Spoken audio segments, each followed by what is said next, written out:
Hello, ഇന്ന് കഞ്ഞിയഞ്ചല്ലേ. അപ്പോഴത്തേക്കും നമ്മൾ ഈ ഓടിപ്പോകുന്ന വേറെ എങ്ങോട്ടല്ല, ജാഥയ്ക്ക് പോകേണ്ടതായിരുന്നു കഞ്ഞിയഞ്ചൻ്റെ. പക്ഷെ അതിന് പോകാണ്ട് നമ്മൾ സദ്യ കഴിക്കാൻ വേണ്ടി പോവുകയാണ് കേട്ടോ. കറക്റ്റ് സമയമായപ്പോഴത്തേക്കും സദ്യ കഴിക്കാൻ വേണ്ടി പോവുകയാണ്. അപ്പോൾ ശരിക്കും പറഞ്ഞിട്ടുണ്ടെങ്കിൽ ചിന്നും അമ്മയൊക്കെ ജാഥയ്ക്ക് പോയായിരുന്നു. അപ്പോൾ പിന്നെ പ്രശ്നമില്ലല്ലോ. ഉച്ച സമയത്ത് ഇങ്ങനെ നല്ല വെയിലുണ്ടേ. അപ്പോൾ ഇതുപോലത്തെ ഡ്രസ്സാണ് ഇടുന്നതെന്നുണ്ടെങ്കിൽ രണ്ട് കാര്യം മനസ്സിലായില്ലേ. ഇടക്കങ്ങോട്ട് പൊക്കി തലയിലോട്ട് ഇട്ട് കഴിഞ്ഞാൽ കറക്റ്റായിട്ട് വെയിൽ കൊള്ളില്ല. പിന്നെ കോട്ടായതുകൊണ്ട് കുഴപ്പമില്ല കേട്ടോ, അല്ലെങ്കിൽ നമുക്ക് പൊക്കാൻ പറ്റത്തില്ലല്ലോ അങ്ങനെ. അപ്പോൾ ഞങ്ങൾ നേരെ തന്നെ തളിയാപറമ്പ് അമ്പലത്തിൻ്റെ അവിടെ എത്തി. ഇതാണ് നമ്മുടെ അമ്പലം. ഇതിന് മുന്നേ ഞാൻ കാണിച്ചിട്ടുണ്ട്. ഇത് നേരെ ഓപ്പോസിറ്റുള്ള സ്കൂളിലെ തളിയാപറമ്പ് സ്കൂളിൽ വെച്ചിട്ടായിരുന്നു സദ്യ ഉണ്ടായിരുന്നത്. അപ്പോൾ ഇവർ ഓൾറെഡി ജാഥയെല്ലാം കഴിഞ്ഞ് മഞ്ഞക്കൊടയൊക്കെ പിടിച്ച് സെറ്റൊക്കെ എടുത്ത് വന്ന് നേരെ സെറ്റായിരിക്കുക. അപ്പോൾ ഈ ജാഥയ്ക്ക് പോകുന്നവർക്ക് കുറേ പ്രത്യേകതകളുണ്ട്. കാരണം കുറേ സ്ഥലങ്ങളിൽ നിന്ന് ഇങ്ങനെ മിഠായിയൊക്കെ കൊടുക്കും. അപ്പോൾ ചിന്നും അങ്ങനെ മിഠായി, ചെറിയ ടൈപ്പ് മിഠായി ഇങ്ങനെ കഴിക്കാറില്ല.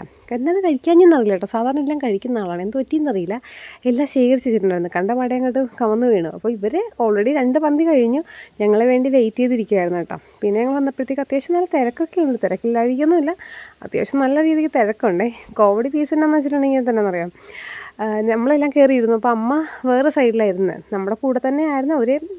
ഒരേ റോയാണെങ്കിലും പുള്ളിക്കാരി ഒരു 5-6 പേരുടെ അപ്പുറത്തായിപ്പോയി.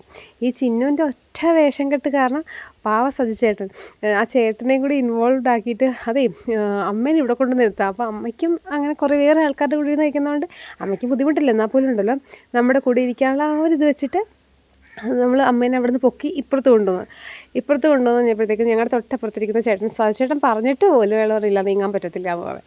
ചില മനുഷ്യരങ്ങനെയല്ല. നമുക്ക് വിഷമം തോന്നി കേട്ടോ. കാരണം അയാളങ്ങോട്ട് കുറച്ച് നീങ്ങിയിരുന്നെങ്കിൽ സുഖമായിട്ട് അമ്മയ്ക്ക് ഇരിക്കാമായിരുന്നു.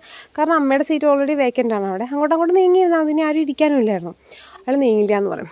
നമ്മളോടാ കളി. നമ്മളെന്ത് ചെയ്തെന്നറിയാം, ഉടനെ തന്നെ ഒരെല്ലെടുത്ത് അങ്ങോട്ട് മാറ്റി. എന്നിട്ട് ഞാനും കണ്ണനും കൂടി ഒരൊറ്റ ഇലയിൽ സദ്യ കഴിച്ചു. അതാണ് ഒരുമയുണ്ടെങ്കിൽ ഒലക്കപ്പുറത്തും കിടക്കാമെന്ന് നമ്മൾ കേട്ടിട്ടില്ലേ. ഞങ്ങൾ ആ ടീമുകളാണ്. അപ്പോൾ ഒരൊറ്റ ഇലയിൽ 2 പേരും കൂടി കഴിക്കേണ്ടി വന്നേ. അപ്പോൾ ഞാൻ പറഞ്ഞു, ചിന്നുൻ്റെ ഒറ്റ വേഷം കെട്ട് കണ്ടെന്ന് ഓർക്കണേ. അപ്പോൾ ആ അമ്മ അവിടെ മര്യാദക്ക്, പക്ഷേ അമ്മയ്ക്ക് കുഴപ്പമില്ല, അമ്മ മര്യാദക്ക് തന്നെ ഇടുന്നു കഴിച്ചു കേട്ടോ. അപ്പോൾ എനിക്ക് വിഷയം വെച്ചിട്ടുണ്ടെങ്കിൽ ഈ സദ്യ കഴിയുമ്പോൾ പായസം ഇലയിൽ ഇങ്ങനെ കഴിക്കും. അപ്പോൾ കണ്ണന് ഓൾറെഡി പായസം അങ്ങനെ കുടിക്കത്തില്ല. അങ്ങനെ പിന്നെ വിഷയമൊന്നുമില്ല, എന്തായാലും കുഴപ്പമില്ല, നമുക്ക് ഓക്കെയാണ്. ഒരിലയിൽ കഴിയാം. നമ്മളങ്ങനെ വീട്ടിൽ ഒരില ഒരു പാത്രത്തിൽ അങ്ങനെ കഴിക്കുന്നതല്ലേ. അപ്പോൾ ആളുകൾ കാണുന്നതിന് നമുക്ക് പ്രശ്നമില്ല. അയാൾ നീങ്ങിയതെങ്കിൽ എല്ലാം ഇതായില്ല, പിന്നെ അവർക്കൊരു ലാഭമായി, ഒരില ലാഭമായില്ലേ. അതാണ്. ഞങ്ങൾ നല്ല സമൃദ്ധമായിട്ട് സദ്യ കഴിച്ചു, പായസം കുടിച്ചു, കറികൾ എല്ലാം അടിപൊളിയായിരുന്നു കേട്ടോ. അങ്ങനെ എല്ലാ പരിപാടിയും കഴിഞ്ഞ് നേരെ ഇനി അടുത്ത വർഷം കഞ്ഞിയഞ്ച് വനം ഇതുപോലൊരു അടിപൊളി സദ്യ SNDP കഴിക്കണമെങ്കിൽ. അപ്പോൾ നെക്സ്റ്റ് വീഡിയോ ആയിട്ട് കാണാം കേട്ടോ. Bye bye.